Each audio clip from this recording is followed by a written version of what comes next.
Doctor Abdul Qadeer Khan के जनाजे के फुटेजेस अगर आप देखें तो उस टाइम पे ओले पड़ रहे, लेकिन आपने क्या उसके जनाजे में किसी फोर्सेस के चीफ को देखा?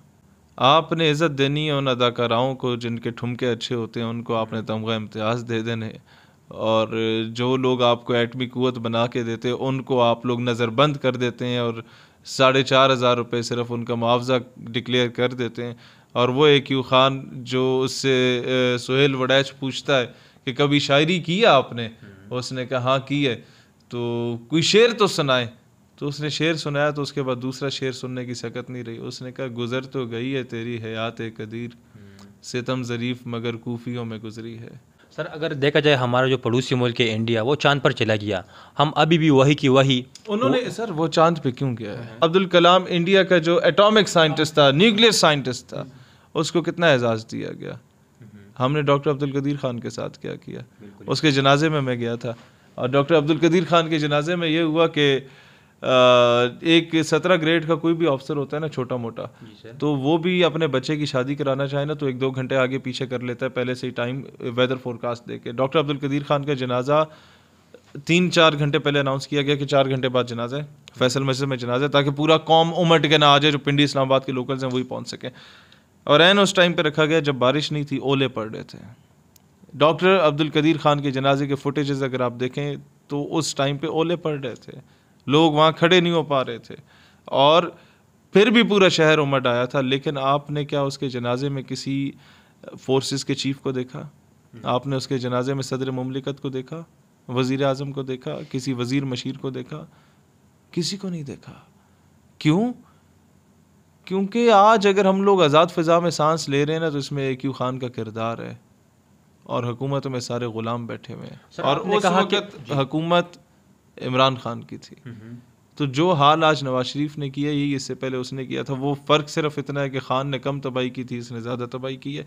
सिंसेर मेरा नहीं ख्याल कि इनके वज़ीरों मशीरों में से कोई इस तरीके से है, ये सारे कुर्सी की हद तक हैं। सर अगर देखा जाए तो हमारे हुकूमत तो छोड़े, अब जो हमारे मुल्क की हीरोज़ है उनको स्टेट भी मतलब उस तरह इज़्ज़त नहीं देते जिस तरह हमारे इदारे, तो इसकी क्या वजह हो सकती है? जनाब वो इज़्ज़त प्रायोरिटी पे बात है ना। आपने इज़्ज़त देनी है उन अदाकाराओं को जिनके ठुमके अच्छे होते हैं, उनको आपने तमगा इम्तियाज़ दे देने, और जो लोग आपको एटमी कुव्वत बना के देते हैं उनको आप लोग नज़रबंद कर देते हैं और 4,500 रुपये सिर्फ उनका मुआवजा डिक्लेयर कर देते हैं। और वो AQ खान जो उससे सुहेल वड़ैच पूछता है कि कभी शायरी की है आपने, उसने कहा हाँ की है, तो कोई शेर तो सुनाए। तो उसने शेर सुनाया तो उसके बाद दूसरा शेर सुनने की सकत नहीं रही। उसने कहा गुजर तो गई है तेरी हयात कदीर, सितम ज़रीफ मगर कूफियों में गुजरी है। तो उसके बाद क्या कहें हम? सर अब जो हमारी निगराह हुकूमत आई है तो इसको आप किस तरह देख रहे हैं? कौन इसको लेकर आए? क्योंकि जिन्होंने इसको सिलेक्ट किया है, जिस तरह अपोजिशन लीडर और PDM में मुज़ाकरात हो रहे थे, तो आप उससे बखूबी वाकिफ़ है। अब पीपल्स पार्टी कह रहे हैं कि हमारे साथ एक एग्रीमेंट हुआ था कि इलेक्शन हम 90 दिन से आगे नहीं करेंगे अगर नई मरदमशुमारी का ऐलान भी ये हुकूमत कर दे। तो अब उनमें भी वो आपस में इख्तिलाफ़ात शुरू हो चुके। पीपल्स पार्टी का किसके साथ एग्रीमेंट हुआ था? ये वो उन्होंने कल शीर रहमान ने इस तरह बात की है कि हमारे साथ, उन्होंने ये कहा कि हमारे साथ एग्रीमेंट हुआ था। नहीं, उससे पहले पूछें कि आपका एग्रीमेंट किसके साथ हुआ था? एस्टेब्लिशमेंट के साथ हुआ था। उसे बोला तुम्हें शर्म नहीं आती, तुम खुद को भुट्टो का पैरोकार कहती हो। एस्टेब्लिशमेंट से एग्रीमेंट करके शर्म आती उनको तो फिर तो 90 दिन में इलेक्शन कराते हैं ना, जब वो हुकूमत में थे। बस फिर पीपल्स पार्टी का जियाला समझ जाए कि भुट्टो की पीपल्स पार्टी मर गई है, ये समझ जाए। उसके अलावा मैं और कुछ नहीं कहूँगा। सर अब ये तकरीबन खान साहब की ज़मानत सज़ा मौतरी की दरख्वास्त पर समाअत होनी थी 23 तारीख़ को, उस पर समाअत हुई। PTI के जो वकला थे उनने अपने दलाइल मुकम्मल किए। फिर इलेक्शन कमीशन का जो वकील था जज दिलावर, हुमायूं दिलावर के कोर्ट में, उन्होंने वो दलाइल दिए थे। लेकिन जब वो हाई कोर्ट आता है तो फिर जज साहब को कहते हैं कि मेरी तैयारी नहीं है, मुझे टाइम दे दे। सर जिसकी लाठी उसकी भैंस, ये तो 2-4 दिन की है ना। मैं 9 महीने अदालत सिर्फ कंगी करके, टाई शाई लगा के या वेस्टकोट शेस्कोट पहन के सुबह सुबह 8 बजे पहुंच जाता था। शही वो सरकार बनाम शहीद हैदर मलिक, वो ऐलान होता और हम जाते जज साहब को जाके शक्ल दे, सर कैसे हैं आप, ठीक है, हाँ जी पुलिस आई है जिसने आपके खिलाफ मुकदमा किया। वो दूसरा बंदा कि सर कोई नहीं आई। ठीक है बेटा, अगले हफ्ते अगली तारीख।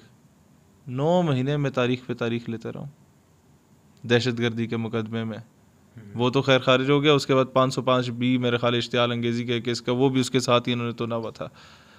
तो ये तो चलता है, ये तो निज़ाम है, और इस निज़ाम को खान की गवर्नमेंट में खुद ही दुरुस्त नहीं किया गया। अगर वो कर लेता आज इसके ज़ेर एताब ना आता। सर तो आपने खान साहब की हुकूमत की बात की, तो हुकूमत इस तरह इक़दाम कर सकते हैं, इसके पीछे कोई और भी वो साथ ना हो तो फिर कुछ भी नहीं कर सकते? सर मैं बताऊं, आप आते वक्त तो बड़ा अच्छा महसूस करते हैं उनको साथ लेके, ये तो माने ना।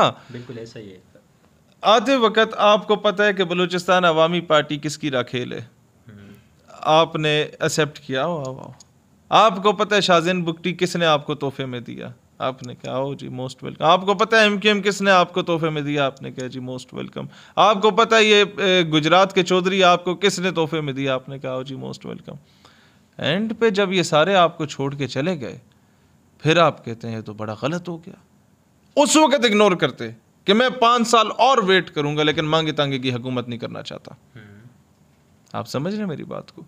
उस वक्त अगर ये वेट कर जाते तो आज इनको कोई ब्लैकमेल नहीं कर सकता।